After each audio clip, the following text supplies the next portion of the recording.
Hello. So, as most of you know, I am studying abroad. I'm originally from Kenya, Nairobi, and I'm saying this because there's classmates I've had who've said hi to me every single day and thought I'm from Nigeria, which gotta be racist, to be honest. And these are the things you will face if you decide to come abroad for whatever purpose.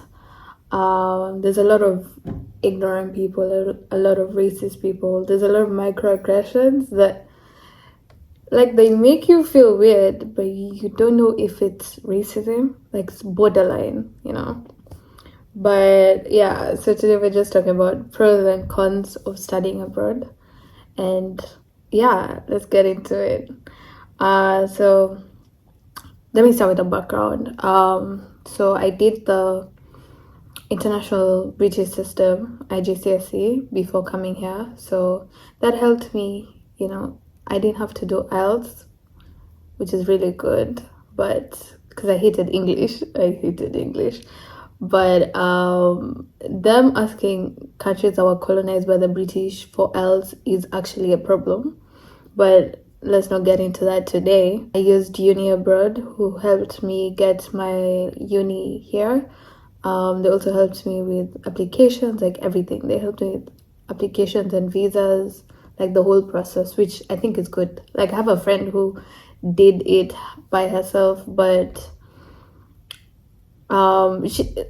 she's professional in that sense.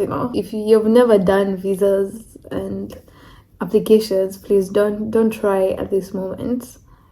I wouldn't recommend. Just ask the professionals to do it. And because they've done it for a lot of students, they'll have way more advice for you and what you should write. They help you with everything. That's how I ended up in Australia, in the University of Sydney. Why I chose Sydney is because of the weather, which I have asked people their opinions on studying abroad.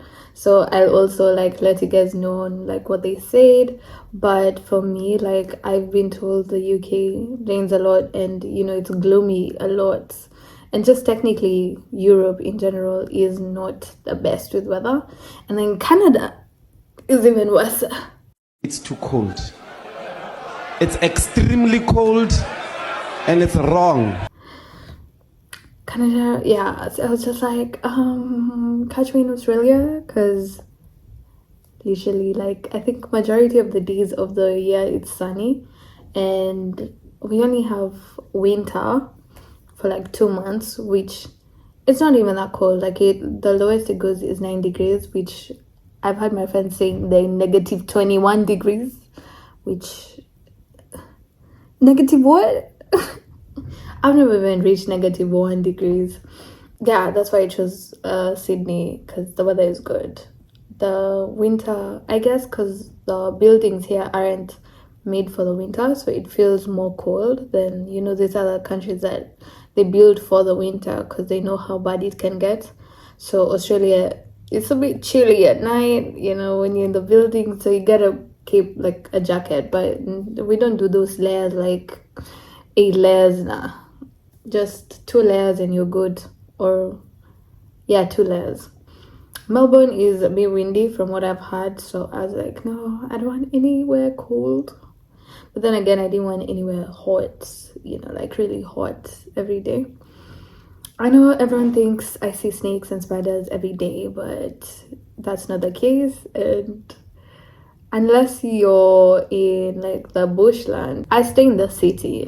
I stay very close to the CBD. It's not far, so it's literally just humans here. Snakes wouldn't survive. There's no land or space for them, so you'd never see a snake around this side. And then spiders, obviously I've seen spiders around, just a few, not that many that would scare someone or make you not choose a country because of that. That's insane. But I'm that person who, if there's something flying in my room, I cannot sleep. That thing has to leave, or meet the Lord. Trust me, if I'm surviving here and I'm good, you can. And I'm studying economics and international relations, which is a pro for studying abroad because I have two majors, and after I finish, I'll have two degrees, for in 4 years, which I think is good. And I don't have to like stick to one thing that I'm not even that passionate about. So having two majors is a plus. So my first point of the day is exposure to new cultures, which I think is so great. Like I've met people from so many different countries, and it makes you grow because you now know a lot of countries. You now have interacted with way more people, and you become more of an international or global citizen. Oh my god. The way my high school used to say, we're trying to make you global citizens. But yeah, it does make you a global citizen because like you're able to interact with everyone, respect every culture, and be open-minded to like different people, different cultures, different views. You're gonna meet a lot of people. Like I meet new people almost every day, and different cultures almost at least a week. There's a new culture here and there. And like Sydney is very diverse, so even the food options are very diverse. And I think if you're like a positive person, you can take this as such a good opportunity for you to like try new foods, try new cultures, um, have friends from different cultures and backgrounds, and yeah, just be the global citizen.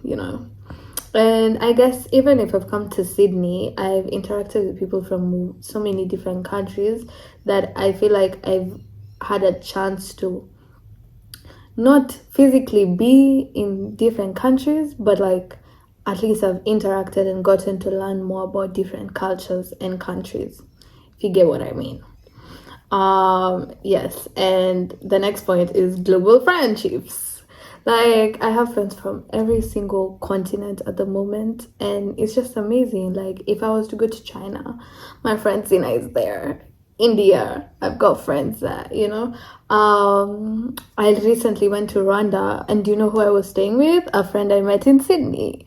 Like you just, because now you've left Kenya, you just have this opportunity to meet different people and different communities. Like to be honest, obviously yes, in East Africa I would have met a Rwandan once, like my friend is half Rwandan, but I don't know, like I think leaving Kenya made me really want the community that I was like desperately looking for. And like I guess East Africans are like the closest to, we share a lot of values, a lot of even speech, food, and just the way our cultures are. They're just very similar. Our society structures are similar. So, you get along. And I mean, like, I have been told I look Rwandan. So, maybe I'm just Rwandan. You're able to build friendships with people from different parts of the world, and this can help you even in your later future and now, because you just start thinking differently. And yes, I have met Kenyans here who still think like how they think in Kenya, which is like okay, fine. No, it's not okay, fine, because how do you get such an opportunity to interact with different people from different countries and you still stick to a Kenyan community or the community of your country and not interact with other people? Like that's just losing an opportunity, that not even an opportunity, it's a privilege that you should like take advantage of. That's just my point.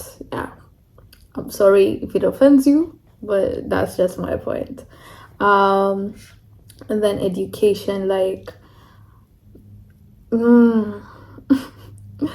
if I was to think of the universities that would give me the education and career opportunities here in Kenya, I'm thinking of none, because like the uni I'm in right now, it was started in like the 1700s or something. It was the first uni in this country. Do you know how many connections, how many times they've had to,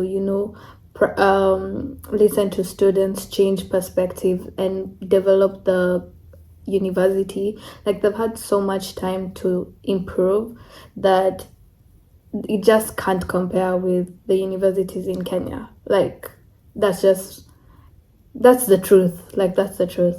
And to be honest, I think there's like some institutions in Kenya which, if I was still in Kenya, I would go to, but they're still like close-minded. I don't think I'd be able to flourish. Again, I wouldn't be able to do two majors. I think I'm trying to not mention names here, but there's one that's like at least international. So that one, maybe it would be close to what I'm looking for, like in a university. But I still don't think they've reached the level I wanted in the institution that I'm gonna do my degree. That's just basically it. As some of you guys said, like, make it worth the money, which is so true, because studying here is expensive. It is expensive. And I guess we're going now to the cons of studying abroad. Like, the money to study abroad is a lot, I won't lie. And obviously, yes, there's scholarship opportunities, but I think in Australia, not so many for undergraduate. Like masters, yes, you can get, but undergrad, it's not that easy. Yeah, I guess it's only like the US that is very, like, it's easier to get scholarships, but Australia and the UK, I don't think they have that many. The cost of living here is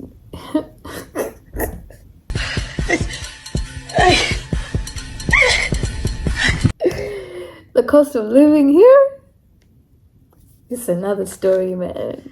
I just did my groceries today for one meal, and I was like,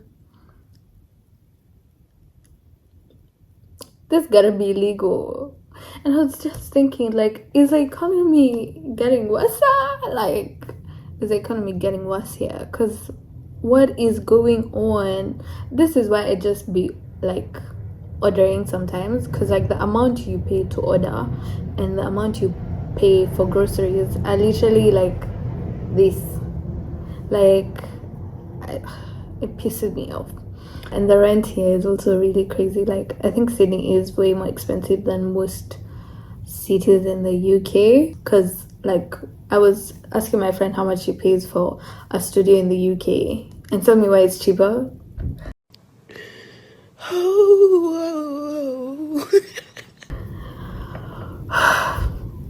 You mean I could have gotten a studio in the UK? Australia is kidding me. It's kidding me.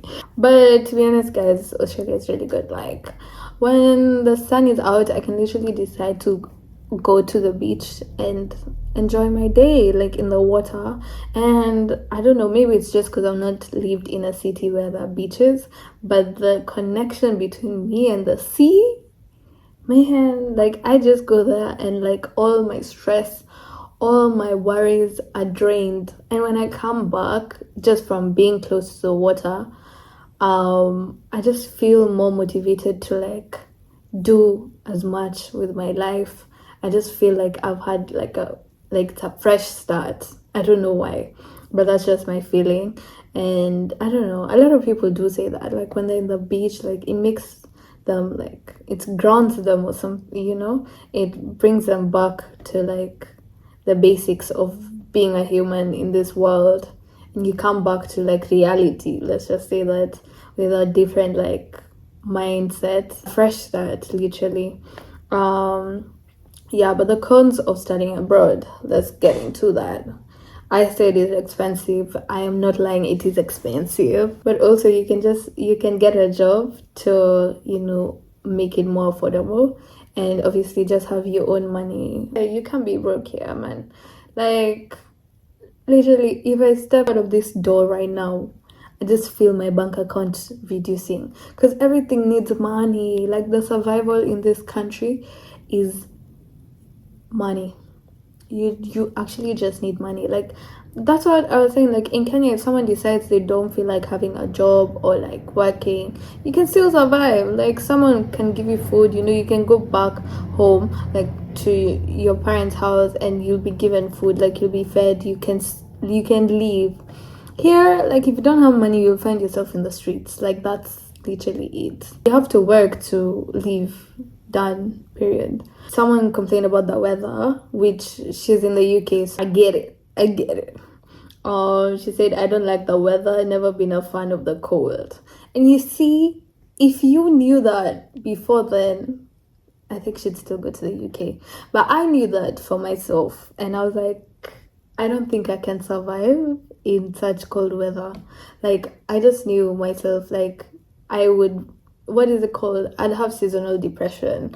That's literally how it would be, because me and the weather, we go hand in hand. Like, if we're sunny, my mood is sunny, and we're all happy and joyful. If it's rainy, unless I'm in my bed, even when I'm in my bed, we're still gloomy. Like when people say the weather is gloomy, Ariane's mood is also gloomy. That's how it goes. Like one day of like, a gloomy day is fine. But every single day, guys, you'd lose me for real. And then homesickness. Even now I'm homesick, especially when it's Easter or like holidays that you usually have with your family. Like it gets tough because everyone is going, to spend the holiday with their family, and your family is not here. Your family is not even close to here. Like, do you know how far Australia is? Like, the only thing I can do is FaceTime them or WhatsApp call them. That's it. And that's all you can do. That's all you can do. Like one of you said, if you're a homebody, you'll enjoy your company at first. But then, but then it's gonna hit. And yeah, it can quickly reach to the level of depression if you don't, take the initiative to build your social circle here. Like for me, I came here with a zero. My social circle was zero. Like I knew nobody. I knew nobody in this city, and I just had to build it. I was interacting with everyone, talking to everyone, getting to know everyone, to meet people that we click with, and then we can build a friendship with. And I think now, because I'm in my second year, like I have that circle, I have that system here. Like I know who I can call, like if things weren't going well. I know who to rant to. I have people to rant to. And also just having someone who can do stuff with you, like in the city. Like if you want to experience this, you're like, hey, do you want to go? And they say, yeah, let's go. Such people really help you, because you don't feel that loneliness. But obviously, you still have to like understand you're here alone. So like, even if they're not able to do stuff, you still have to be able to do it yourself. Do not depend on people. Do those solo dates, do those solo trips, do those solo walks, and so that you're able to live your life without depending on someone. I think that's very important. Yeah, I think that's mainly it. A corn. I keep thinking every time, like, how would it be if I stayed back in Kenya for uni? Like, that would be way easier. I want to live soft life, no stress. I beg. My family is there, and I love my family. Like, my family is good. So, obviously, like, I'm just like, damn, I really loved you guys.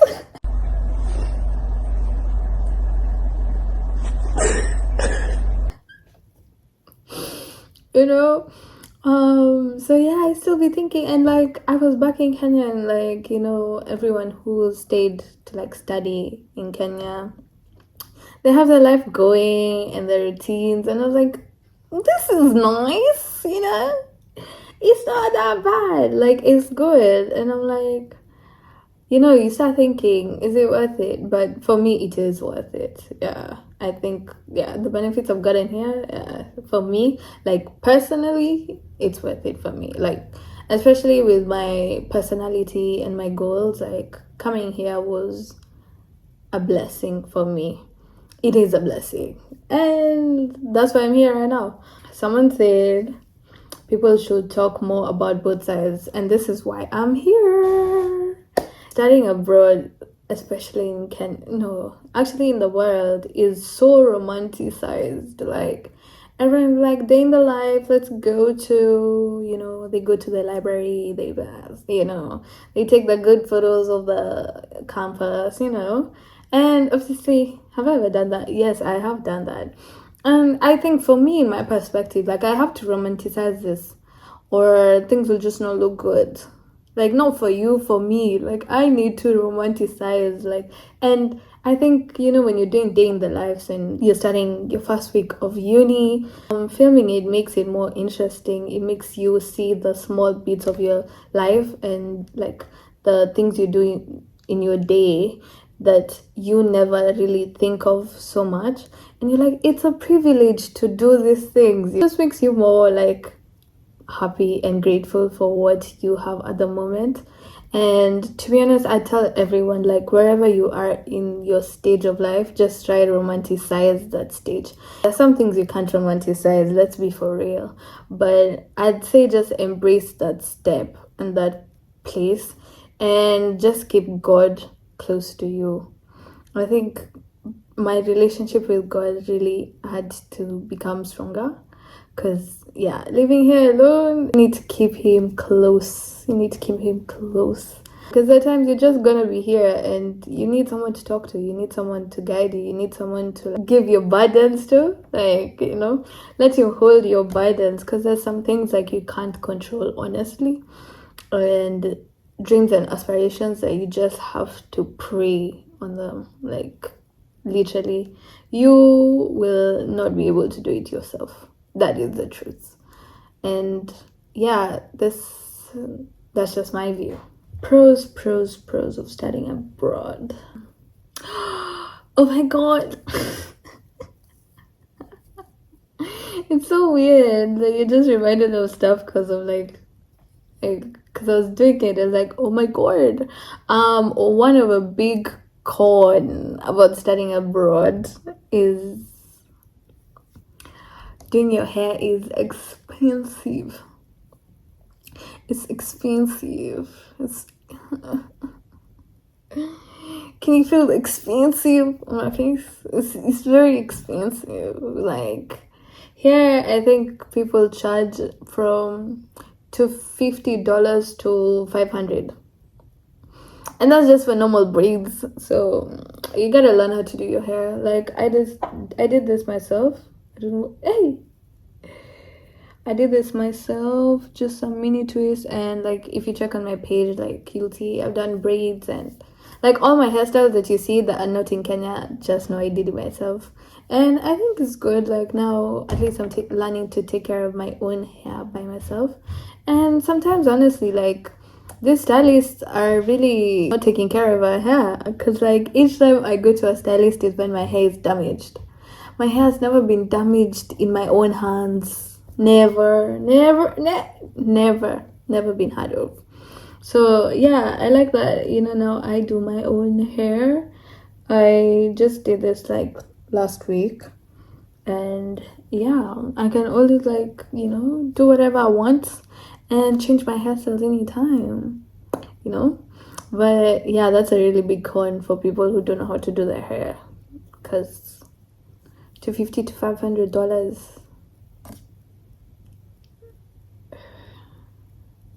for hair, that's like times 10 the amount you pay in Kenya. Not to make you guys feel bad for the ones paying, but I'm just trying to make you guys understand how much it is in these countries. And then braids, like the extensions themselves here, are $15. 15. You take a packet of braids, that's 77 bob. That's like less than $1, 77 cents here, 80 cents here. It's being sold for $15. Like this, they're stealing from us. That is what they're doing. This is just theft. It's just theft. Because what else can it be? What else? Guys, it's just theft. For me, studying abroad was a dream since I was a kid. Just doing uni like in a different country was something that I kind of felt like I'm gonna do. It just felt like I'm gonna be in this space at this time. Because I even started learning doing my hair like way earlier. I knew how expensive it is to do your hair abroad. So I already started doing my hair before. I'm just making the most out of it. I'm gonna make the most out of every situation. Like, that's just who I am. That's what I've chosen to be. And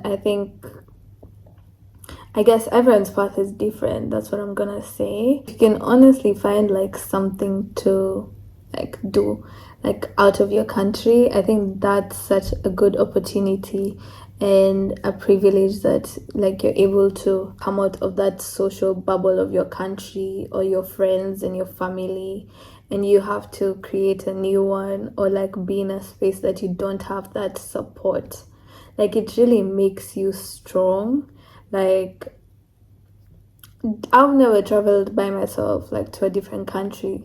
Even in the country, I've never, even on a bus, I've never traveled by myself. So just imagine traveling to a whole different continent by yourself. Like, I was scared, but now I think I love it. I travel by myself, I choose what I want to do with my time, my layover. Like, I love it. Also, just, ugh, damn, I've just remembered like my phone screen literally went black. Like, a month of me being here, like, it cracked and like it was black. It shut. Mind you, I didn't even know where I live. I didn't know how the bus transport systems work. I didn't know even where I was. Man, I had to walk home and find my way home. Luckily, I had checked like the Google Maps of where I was going, because I was going to the mall. I just went to the mall and I had walked to the mall like 2 days before. So that's how I got to know how to walk home. You see, such situations, like, no one prepares you for that. And you just gotta do it, because like, how are you gonna go home? How are you gonna go home? And you just gotta figure it out, because what else can you do? But overall, yeah, you're gonna face a lot of issues and problems, and you will probably have to face them by yourself because you're here by yourself. Yeah, and I guess sometimes you just have to be put in a situation so that you know how strong you are and how you're gonna deal with it, because most of these things, like, no one can prepare you for it. But like, obviously your family is still a call away, you can always call them. Your friends are still a call away, you can call them. But at the end of the day, it's you in the situation, and most of the time you've still not had that system around you, so it's gonna be tough, like, and you just have to figure it out. And I don't know, it's a con, but at the end of the day it becomes a pro, because you get stronger and you have more faith in yourself, you have more trust in yourself, because you've been in situations that you had to pull yourself out. So, like, you are stronger now. Yeah, I think that's like, I guess it's a con when you're in the situation, but it becomes a pro later on. And I think another pro is you're here by yourself. Like, you don't have to tell anyone where you're going, who you're meeting. Obviously, yes, my friends do have like my live location, which is good. Like, I'm a woman in the streets. Like, you have to be doing that. Yeah, but it's not like I have to inform someone that I'll be leaving and coming later in the night, or I'll come the next morning. Like, it's just you and your choices, which, if you have good choices, it can be good. But if you don't take freedom well, this might be bad for you. But you have to be responsible. Like, and I guess it just makes you an adult at the end of the day. Just knowing that it's you.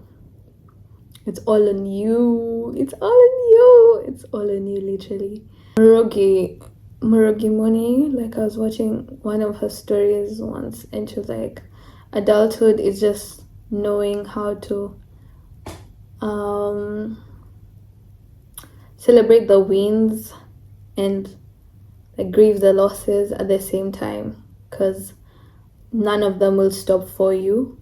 You're getting like, you're winning, but this like loss or grief is like holding you back and you're not able to enjoy. You have to like balance both of them. And I think that's how life is. Like, you'll get, like bad situations and good situations, and you just have to juggle them and know what to do with them and make the most out of your life. And yeah, that's just life, to be honest. That's just life. Obviously, uni abroad is different. Like, everyone's journey is very different. But I think for me, I've really liked it. And just romanticizing it, because sometimes it does get like, you forget your purpose here. You forget why you chose to come here. So you just have to romanticize your situation and think about the things that led you here, so that you like make the most out of it and not stay in that depressive moment for too long, or that sad moment for too long. But I would recommend everyone to leave their country. You don't have to fly out of the country. You can go by bus, you can, but just save up and leave your country. It may not be study abroad, but just leave your country and be immersed in a different community. Actually, it doesn't even have to be leaving your country, just living where you've grown up, living where everything is set for you, living where, you know, you have so much support around, and just being in a space that you're new. Everything is new, and I think there's so much benefit to that. And just, you learn this new environment, you build new connections in that environment, you learn the new cultures of this new environment and how to interact with different people. Like, that's so important, and that's what I love about studying abroad, or just generally being out of my country. Thank you for watching. I hope you've gotten as much information. This has not been a video for you to know the steps of going abroad, but just the pros and cons of studying abroad. You can always leave your questions on the comment section and your thoughts, and what your pros and cons have been of studying abroad. So we can discuss in the comment section. But yes, thank you for watching. Bye.